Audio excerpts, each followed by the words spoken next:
Bone health and multiple myeloma, as you heard, that's very, very important. Myeloma does affect us in several ways. It can cause anemia, about 80% of the patient. It can cause kidney failure in about 20% of the patient. But about 70 to 80% of patients on presentation will have bone disease, and at some point, most myeloma patients will have bone disease. So for that reason, I think we need to pay attention to the bone damage. So this is what can happen. Basically, about 85% of patients will have some disease involvement. So what happened? You can have a lesion in the bone, where we call them these holes. So how do I describe these holes in the bones?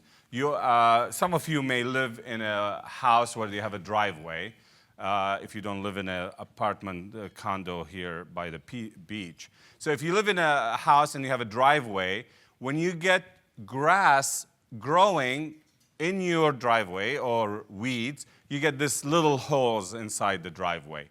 So that's exactly what myeloma does.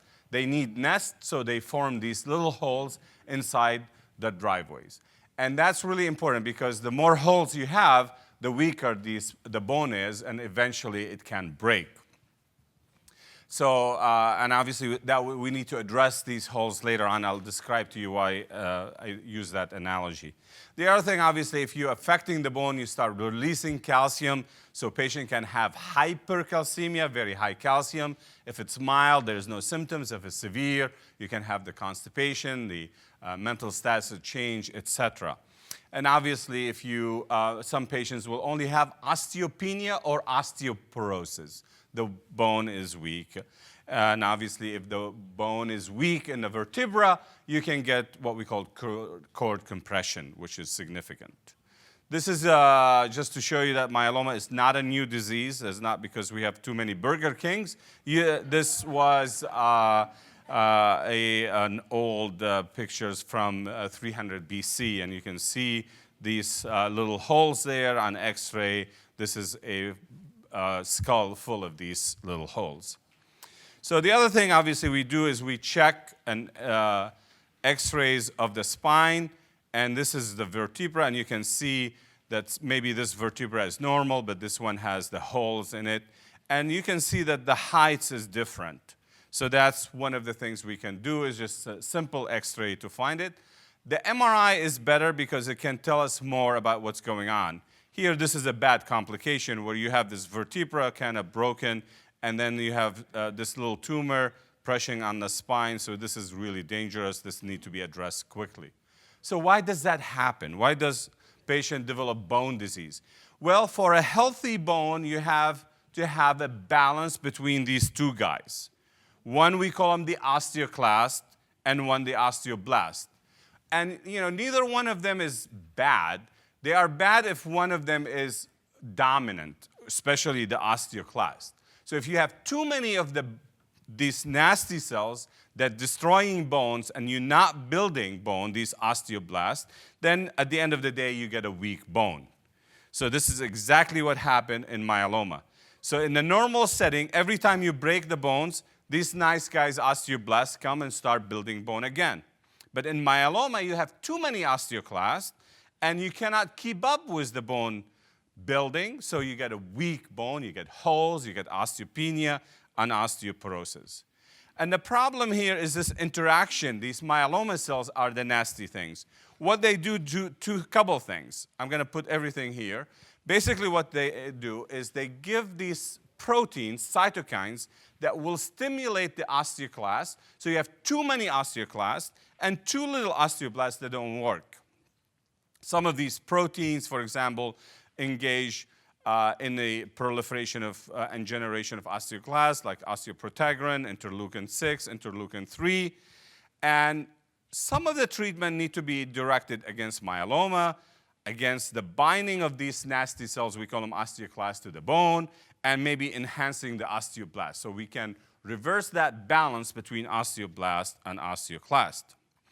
So, and end up with something good.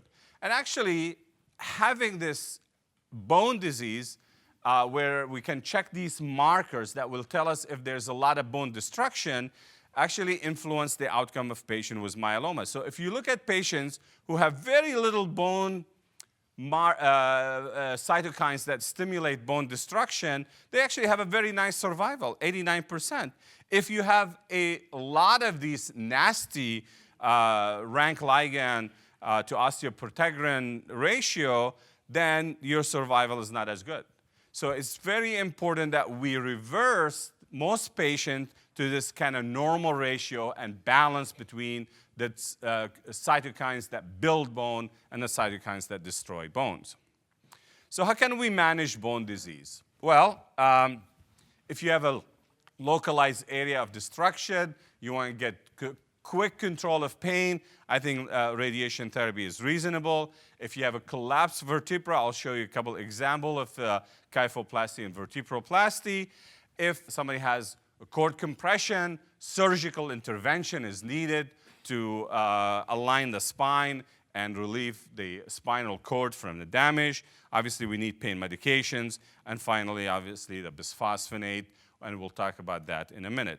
So it's a comprehensive team of people that really need to help in managing the bone disease. So let's talk about bisphosphonate. How many people in this room are taking Zometa or Aridia? How many people are being treated for myeloma in this room? So that's very interesting. There are more people being treated for myeloma than people receiving bisphosphonate. I think that's wrong. Not because I'm biased toward bone disease, but I think the guideline tells otherwise. So what are bisphosphonate? So basically what they do is that these bisphosphonate, they bind to the bone and inhibit osteoclasts from chewing on the bone, so you prevent the bone from being destroyed. So a lot of trials were done. They are helpful in, first of all, if you have hypercalcemia, they reduce the calcium. They can prevent bone destruction. They can reduce the risk of a fracture. They can reduce the pain. So we need them, I think. And there is a major study that was done in the UK, and one of the only supportive care study that showed using bisphosphonate, the strong one compared to the weak one, can improve overall survival. So having a healthy bone may actually improve your survival, maybe make it less likely for myeloma to find nests inside your bones to grow. So we think adding bisphosphonate may help patients with multiple myeloma. We usually the interval is about every 4 weeks on average for about 2 years, and after that every 3 months or at the direction of the treating physician. The infusion should be about, for Zometa, at least 30 minutes, and for Aridia, at least over 2 hours. What are the risks of bisphosphonates? Obviously, nothing is free of side effect. So there are 3 things you need to pay attention to, but they are very rare. The first one is renal dysfunction, kidney. So we always check the creatinine, the kidney test, before we give these drugs. The second thing is long-term use of bisphosphonate can generate unhealthy bone and cause what we call microfractures. Microfracture. These are very rare, but one needs to pay attention. So if you over-treat with bisphosphonate, you may actually get unhealthy bone, because again, you need a balance between osteoblast and osteoclast. Not too many osteoclasts, not too many osteoblasts. And finally, one of the side effects that scared a lot of people for a long time, especially 10, 12 years ago, was osteonecrosis of the jaw. Because we didn't know much about osteonecrosis of the jaw. We didn't know that we shouldn't be putting people on bisphosphonate before we get good dental examination, addressing all the issue related to dental hygiene. We didn't know that we shouldn't be doing too much to patients who develop osteonecrosis of the jaw other than treating infection, taking the bisphosphonate away. And I've told you last year is that now when the most important thing, if your doctor doesn't do a good physical exam, if you take in bisphosphonate, Zometa or Aridia, and your doctor does not check the inside of your mouth, they're not doing a good job. So one of the things I do, I just put the gloves on and I go around the jaw, make sure there's no exposed bone. Because there's exposed bone and there's some inflammation. You stop the bisphosphonate, you give them antibiotics, and guess what? They will heal. They will go away. So that's very important. So the guideline said, radiologic evidence of bone disease with or without lytic lesion and you're getting treatment, osteoporosis on simple x-rays, then you should get it. Those are grade A and B. Osteopenia and multiple myeloma is not established. But the zoledronic acid and iridia, pimidronate, are superior to the oral bisphosphonate, especially cladronate. We don't have it here. So this is vertebroplasty and kyphoplasty.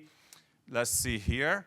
So one of them is just you inject the cement. The other one is the vertebroplasty. You put a balloon, inflate the vertebra, and put the cement.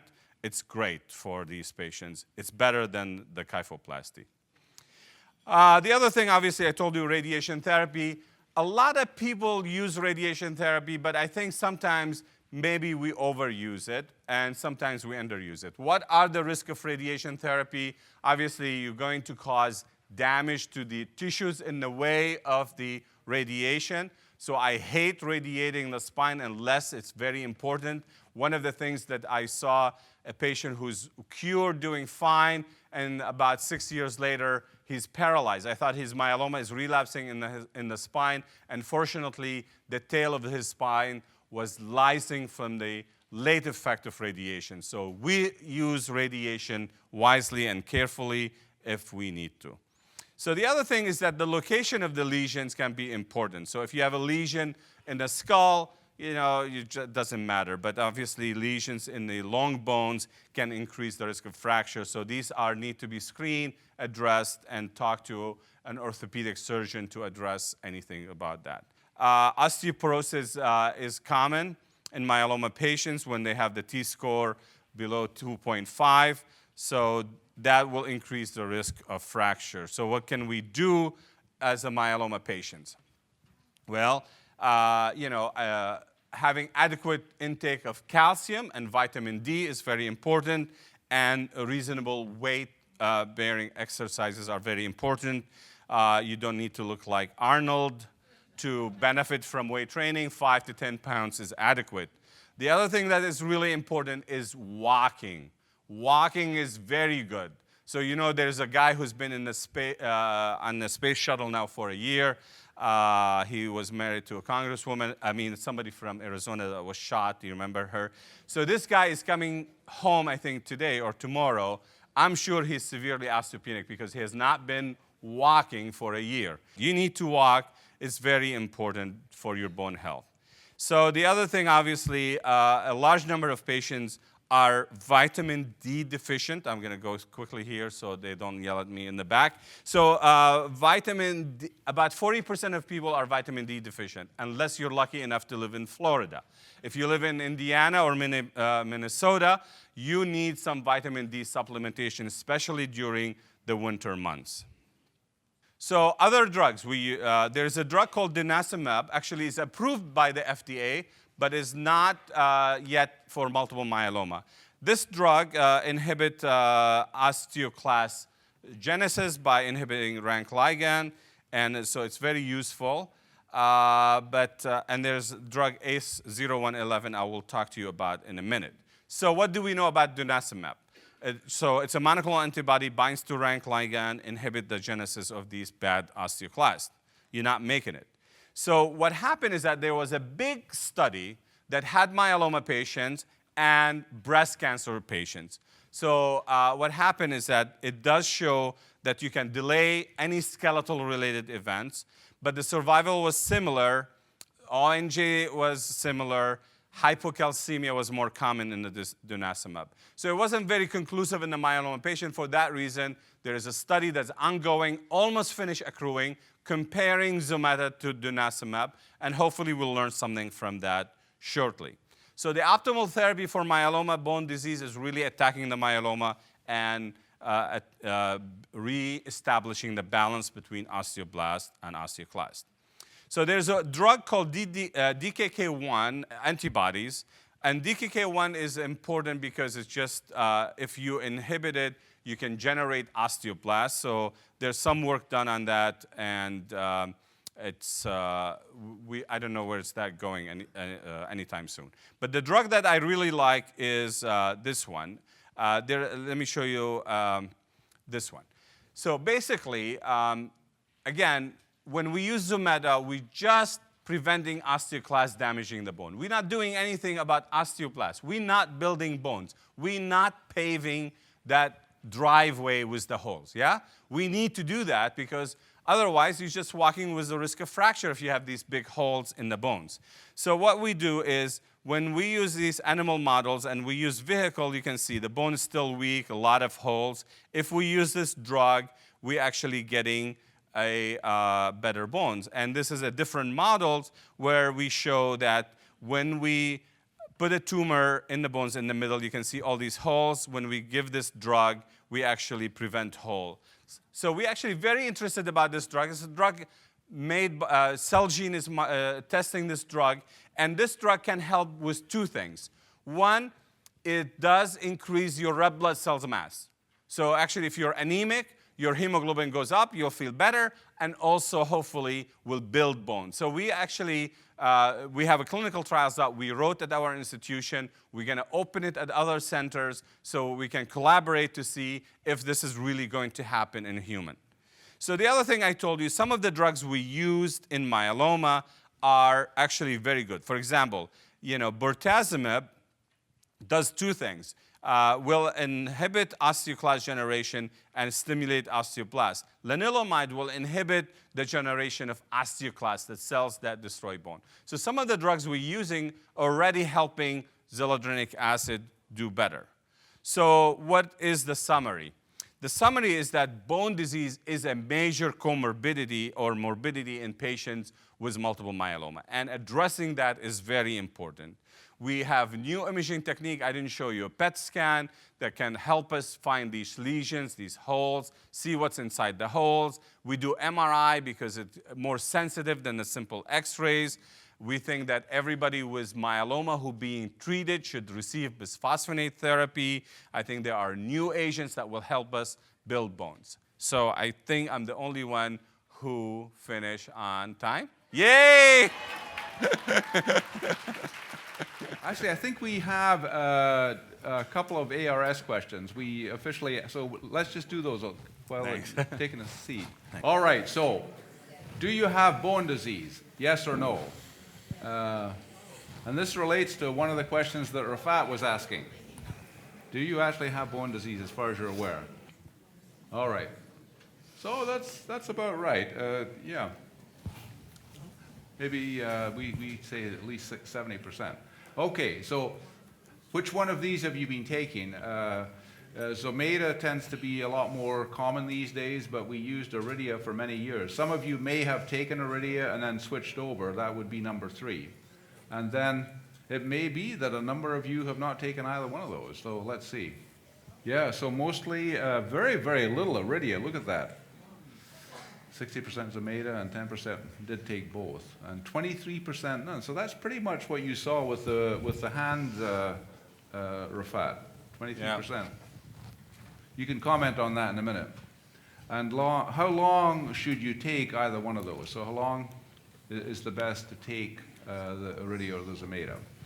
2 years. Okay, well that is the correct answer according to the guidelines. 1 year, 5%. Until remission, indefinitely 20%. Don't know, 27%. Okay, well that's fair. We're not real sure. Okay. All right, well thank you for that. So we have time for some questions about bone. And Susie, we're starting, there's a gentleman right, oh, okay, there. I've been taking bisphosphonates for 6 years. 6 years, okay. Which one have you taken for 6 years? I had a Zometa for 5. Zometa for 5 years? And then Iridia. But I did develop osteoporosis after 4 years. So, it's supposed to be for 2 years. I'm on it for 6. Should I be off this? Yes. Can I comment on? I mean, so what we do is I don't want to beat around the bush here, but Yeah, so 2 years where we recommend it on a monthly basis. After 2 years, it's really left up to the treating physician. So most people will look at the status of the disease, what therapy they are receiving, and reducing the frequency after 2 years. So most of us will do every 3 months if there's still presence of disease or on treatment. If they are in remission after 2 years, you feel probably good about stopping the treatment. But if there's ongoing therapy, ongoing disease, it's wise to continue to be on bisphosphonate. So I don't know what your condition, do you meet any of these 2 criteria, then I think they were doing the right thing. But when you develop osteonecrosis of the jaw, you should stop, and unless they really had bad indications, where myeloma needs to be treated. so Saad, you want to comment? Yeah. Yes, sometimes physicians do, de-escalate the frequency, but then can escalate therapy again if patient is relapsing. So I'm not sure, whether there was a period where you were, getting it less frequently and then it was intensified again. I was having it monthly Okay. for 5 years, Okay. Yeah. and then they stopped. The one thing I would probably add is there are treatments available for osteonecrosis which are not necessarily within the realm of us physicians who are hem-onc physicians, but the field of oral maxillofacial surgery or dentistry, there are people who are dedicated on osteonecrosis research and osteonecrosis treatment. And that does make a huge difference because it's a huge quality of life issue to have ONJ. But I take an issue with that. I mean, I think one of the things is that if you just have a slight exposure of the bone, I will never send you to an oral surgeon. Because number one is that they will scare you about bisphosphonate. Number two, they may overdo and start digging in your mouth and cause more harm than benefit.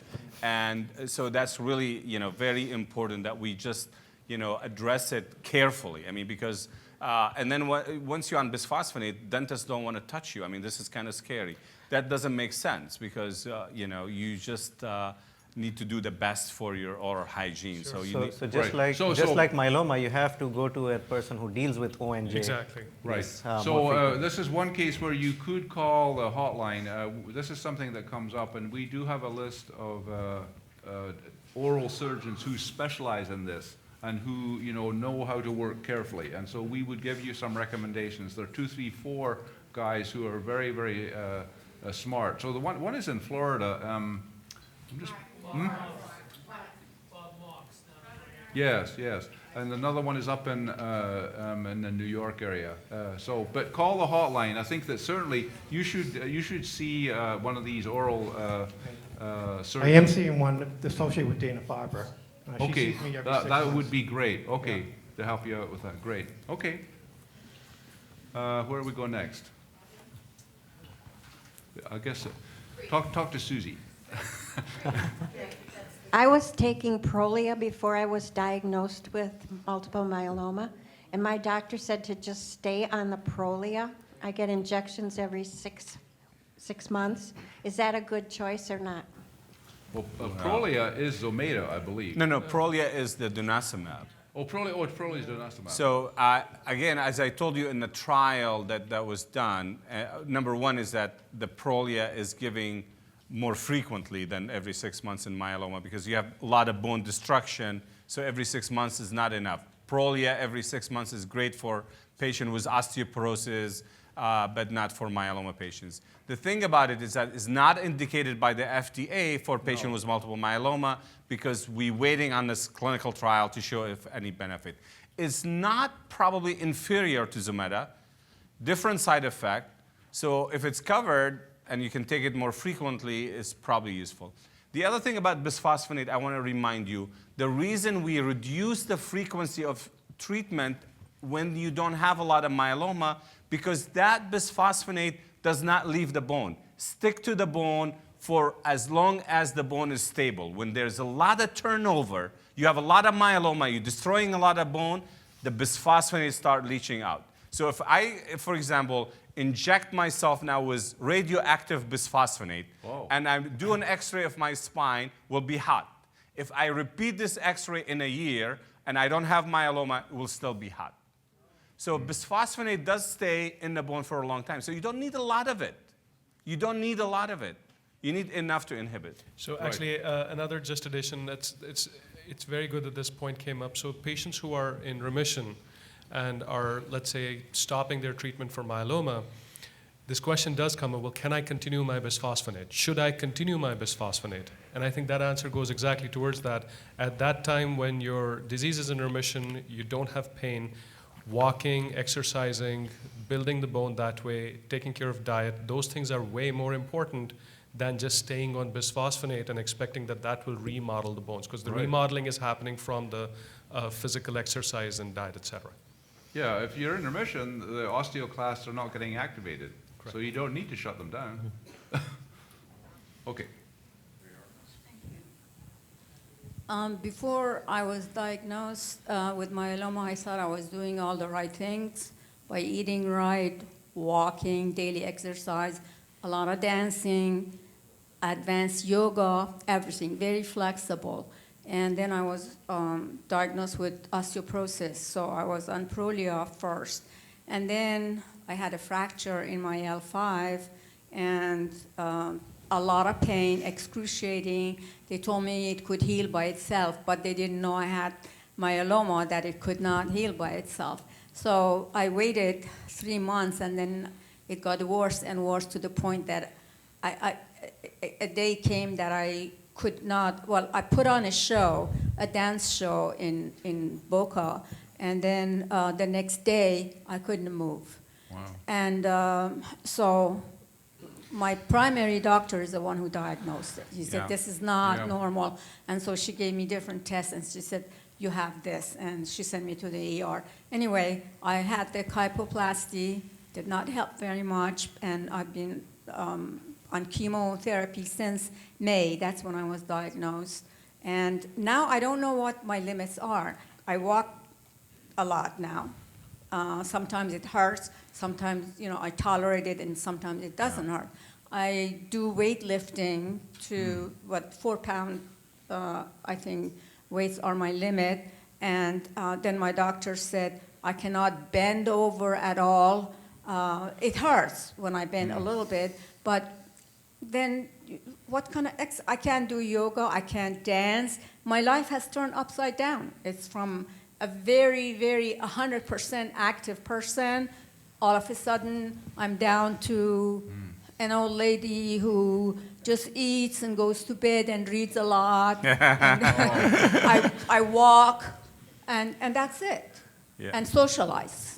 So it's a tricky. No, I mean, story. I think we can talk after it. I mean, specifically about your Okay. case. But I just want to highlight how devastating bone disease is. Osteonecrosis of the jaw is never the end of the world. When you cannot do what you love to do is the end of the world. When you paralyze walking in because you have a compression fracture in your spine, that's the end of the world. So important that we address bone health. It's so important. And the other thing is that, unfortunately, we need to demand better of our physicians. So what happened is that she is an example of a person who was very healthy, very healthy. You heard about what she does. She has osteoporosis. Why did she have osteoporosis? Why? So we're not training the right physicians. We're not trying people to ask questions. Why does she have osteoporosis out of proportion to somebody who's very healthy? Right. There's something else going on. So we need to demand better from our physician. But there are things you can do. Sometimes we go to the extreme to try to prevent you from breaking another bone. But I think with good therapy of myeloma and the bisphosphonate on board, you probably can do more. And we can talk about that later. Yeah, it would be good to look at it and see how you can maybe gradually recover some of your physical activity. But part of it was if you don't mind, how old were you when this all happened? You were. This is too personal. All right. She's 29. Come on. 29, yeah. When you was 29, that's happened. Yeah. But anyway. Those is Okay. 20. He's from Scotland. They don't know what to ask, you know. Okay. Very young. All right. All right, this 17-year-old has a question. 17. Thank you. I've heard that there's a certain group of patients that are on bisphosphonates that can develop brittle bone disease that won't show up on a DEXA scan or an X-ray. And could you elaborate on this? And also, is there a blood test to screen for this group of people? And finally, what should these people do if this test comes up positive? All right, so brittle bones. Yeah, so these microfractures I mentioned, you know, the three side effects, kidney, microfracture, ONJ. So the microfracture, these brittle bones, is not very common. It's about maybe 3% of patients on bisphosphonate develop that. Unfortunately, there is not a perfect test. But sometimes when I'm sort of cornered to say, what should we do? There are what we call bone turnover markers, you know, these cross-link entelopeptide. If you check those and basically you don't see a lot, you know, the number is almost zero, you're inhibiting your bone. You're not destroying any bone. So some people will say we should actually stop bisphosphonate when that number goes down. But unfortunately, it has not been validated in a big study. You know, I think it will be nice that we look at that and see if we can measure this marker. But it's influenced by a lot of things. It's when you do it, is it the urine, is it the blood test? And you do it in a fasting, non-fasting. But that's the only test that some of the endocrinologists specialized in bone disease will depend on to tell us if you really suppress the bone too much. Yeah. Because that's the key. Suppressing the bone too much, that's when the bone becomes brittle, okay? Right.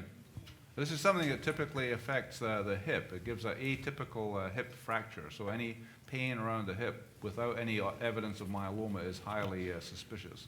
It will not show up on a DEXA scan or a plain X-ray. Rarely you can see it. Yeah. But the good news is that it is fixable. You get these atypical fractures of the hip, which can be pinned, which is not trivial, but it's fixable. Yeah, I have a quick question about using certain tools at the gym.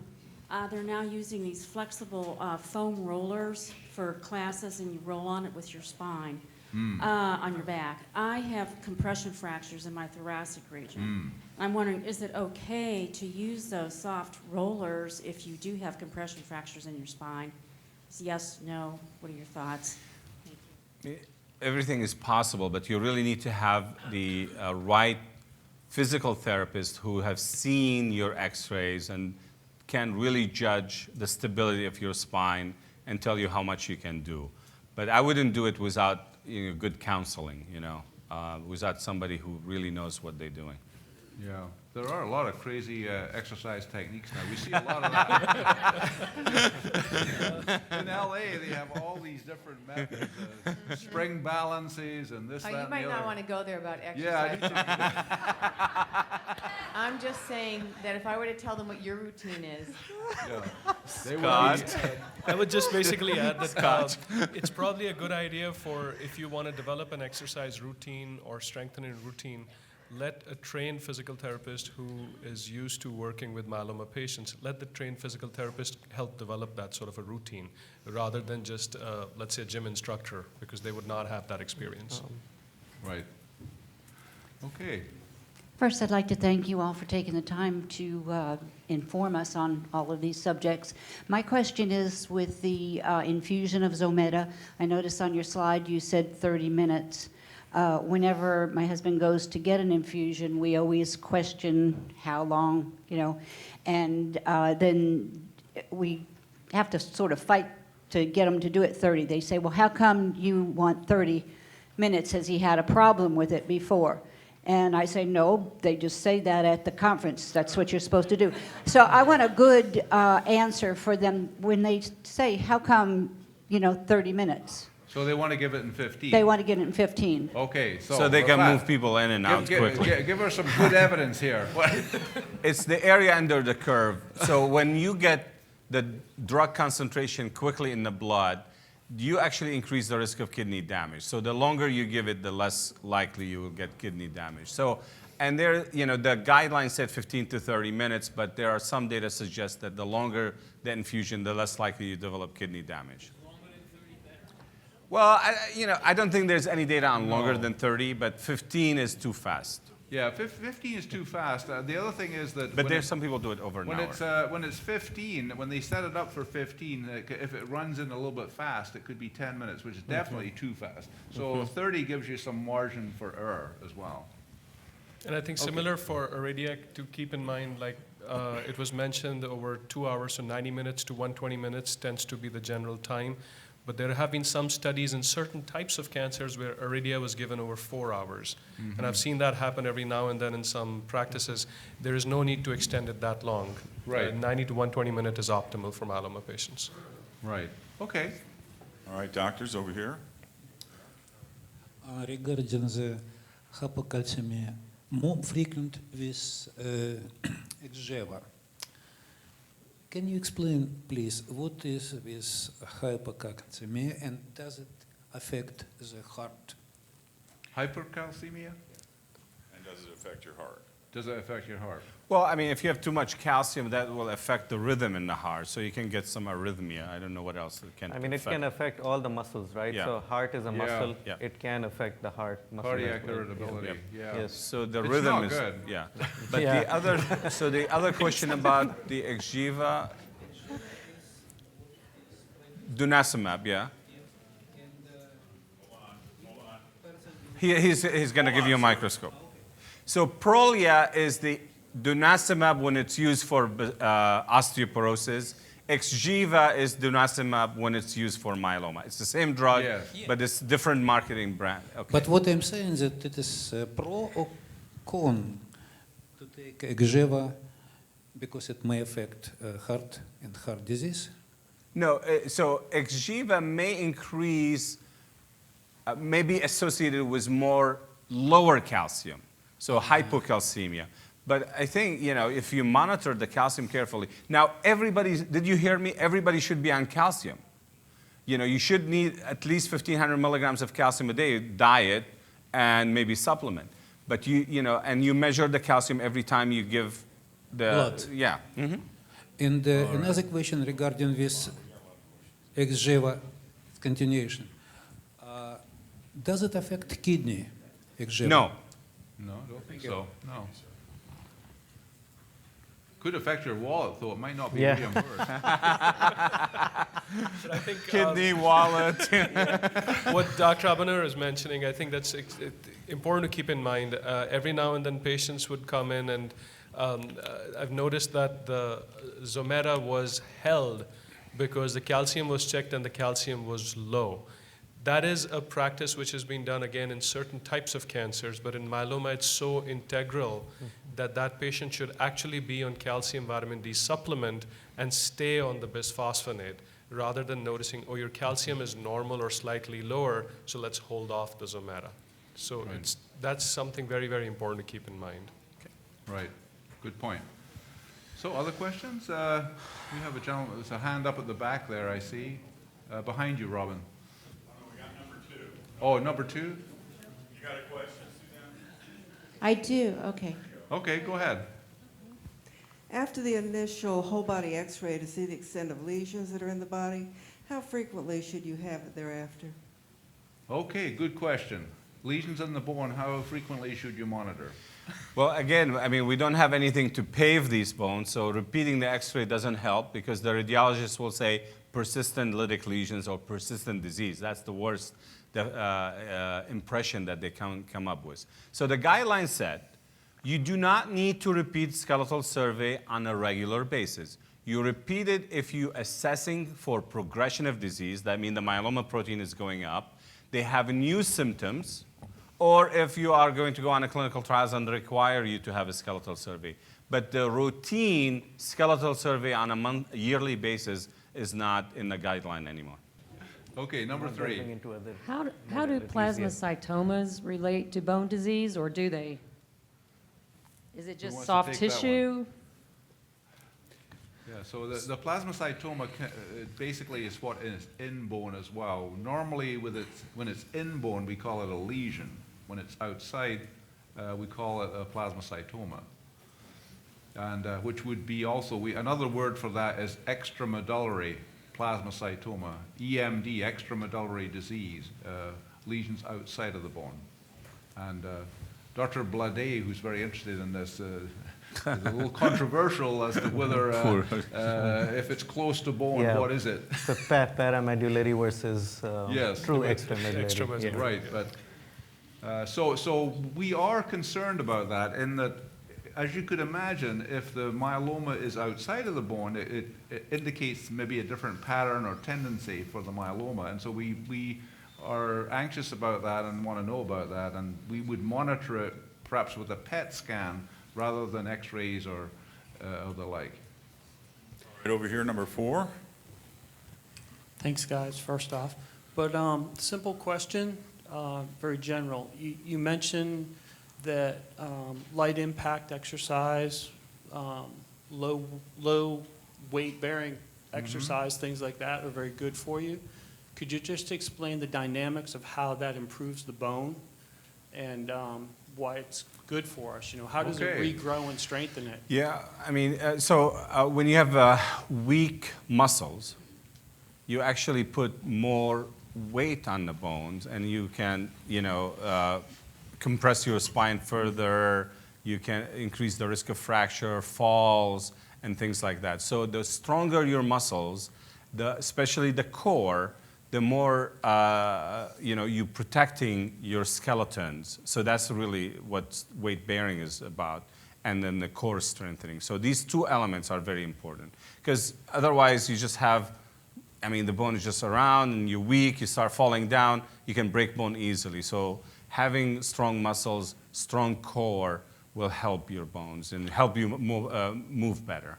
But it is remarkable how little you need each day to maintain the bone density. I think it's something like 20 or 30 minutes, I think, is sufficient.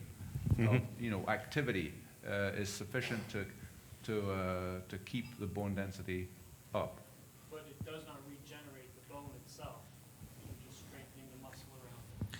Well, I think regenerating the bone require, that you get rid of the myeloma as much as you can. You're getting the calcium, the vitamin D, and mobilizing, Yeah. So, but, the muscles are just helping you protect your spine. And Bone regeneration is extremely slow, irrespective of all of this we do.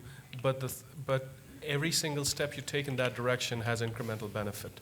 So although it is slow, that's what controlling the disease, using the bisphosphonates, the diet, the extra, it's trying to do whatever we can because we know it's a very slow and arduous sort of a process. So we talked about consultation, for new treatment for myeloma, but if you've had significant bone disease, and this would apply for this lady as well, that this is a situation to get a good consultation with a physical therapist, with an orthopedic or someone, so that you really can get advice about a tailored program that's safe and effective. Okay, number 2. Hi, just a quick question. You said you treat for 2 years, every 2 or 3 weeks, whatever. Can you repeat? You're talking about the Zometa? Yeah. Bisphosphonates. Yes. Okay, so what Rafat was saying is that you could continue once a month for 1 or 2 years, and then we don't have good data on that, but normally we would either stop or go to every 3 to 4 months. And that depends a lot on what the underlying myeloma is doing. Yeah. What's the state of the disease that is causing the bone destruction? Right. Okay, question right here. The relative friendliness to the kidneys between Zometa and Iridia. I had heard from my doctor that because I have a single kidney, I only have one, that Iridia would be the go-to drug for me. But I just wanted to. Yeah, I think it's a good idea personally, but. I'm not sure there is data. I think, again, the dose, the infusion, the frequency play a role. So obviously, again, you don't want to be getting Zometa very frequently. You don't want to get it over, 15 minutes. The longer, the well hydrated you are. So it depends. If you want to spend 2 to 3 hours in the physician office during the infusion, obviously you're going to spend time before. They're going to check your kidney function, your vitals. So if you want to spend a day to get Iridia, that's fine. But there's no data to suggest if you use zoledronic acid, Zometa, wisely, it will increase your risk of renal dysfunction. Somebody needs to pay attention to your creatinine before, the time you infuse it over, and your hydration status. If you don't pay attention to that, then you can get into trouble. Well, I mean, I would say a little bit more cautious than that. I mean, I was working on what happened to the kidneys when there was when Zometa was first introduced.